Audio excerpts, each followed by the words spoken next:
सांप 1.5 बालिश्त लंबा होगा, मगर उसने इसहाक के इतने कव्वी हैकल घोड़े को ऊंधा कर दिया। मंजिल अभी बहुत दूर थी, सहराए सीना अभी आधा बाकी था। इसहाक तुर्की का रहने वाला था। जिस्मानी लिहाज से वो तनोमंद था, खूबरू था, चेहरे की रंगत में कशिश थी, उसकी आंखें नीली थीं। उसे देखकर कोई नहीं कह सकता था कि मुसलमान है या सलीबी। वो जितना तनोमंद और खूबरू था, उससे कहीं ज्यादा दिमागी लिहाज से चुस्त और चालाक था। वो उस वक्त सुल्तान सलाहुद्दीन अय्यूबी की फौज में शामिल हुआ था जब उसकी उम्र 18 बरस थी। उसने फौजी मुलाजमत को जरिया माश नहीं समझा था, वो मर्द मोमन की सही तस्वीर था। सलीब के पुजारियों के अज़ाइम से आगाह होकर इस्लाम की पासबानी के लिए दमिश्क आया और फौज में शामिल हो गया था। जब सुल्तान अय्यूबी को मिस्र की अमारत सौंपी गई तो इसहाक को भी मिस्र भेज दिया गया था। वो बड़े फख्र से अपने आप को तुर्क कहलाता था।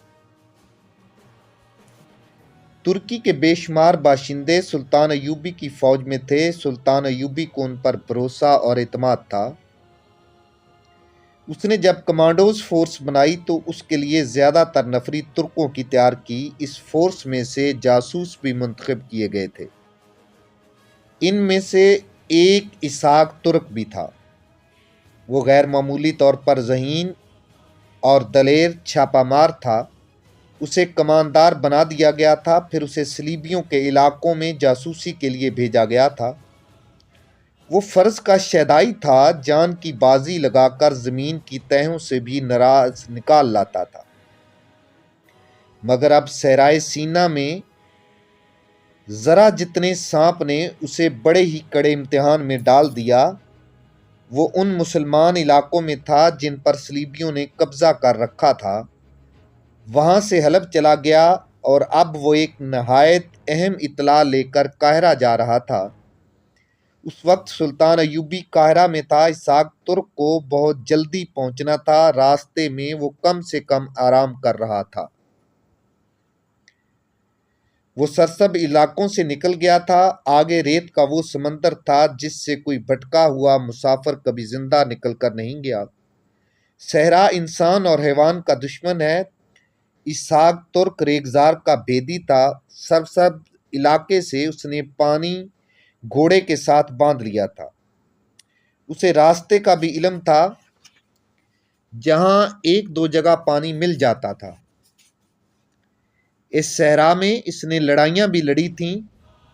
हलब से आते हुए जब वो इसमें दाखिल हुआ था तो उसे कोई खतरा महसूस नहीं हुआ था। सलीबियों और सहराओं से वो कभी नहीं डरा था। इसी जंगो जदल और मुसाफत को वो जिंदगी समझता था। ये उसका अकीदा था कि खुदा की खुशनुदी इसी जहाद में है। वो सहराई टीलों में घोड़े को जरा आराम देने के लिए रुक गया। दोपहर का सूरज कुछ आगे निकल गया था। इसहाक तुर्क एक टीले के साए में लेट गया और इसकी आंख लग गई। घोड़ा बड़ी जोर से हिनहिनाया। इसहाक की आंख खुल गई। घोड़ा थोड़ी सी जगह में चक्कर में दौड़ रहा था, लेकिन ज्यादा ना दौड़ सका और रुक गया। इसका सारा जिस्म कांपने लगा। इसहाक तुर्क ने देखा कि वो जहां सोया था उससे 4-5 कदम दूर 1.5 बालिश्त लंबा सांप, जिसका रंग स्याह था और इस पर सफेद और गोल धब्बे थे, तड़प रहा था। दुम की तरफ से उसका आधा जिस्म कुचला हुआ था। घोड़ा वहीं खड़ा था।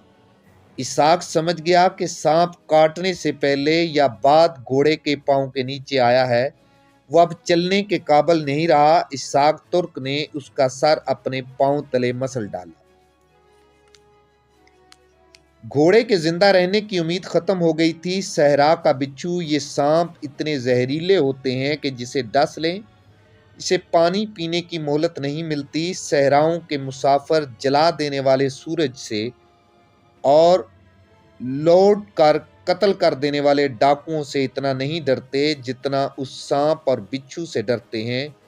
ये सांप मैदानी और पहाड़ी इलाकों के सांपों की तरह आगे को नहीं रेंगता, बल्कि पहलू की तरफ अजीब सी चाल से रेंगता है।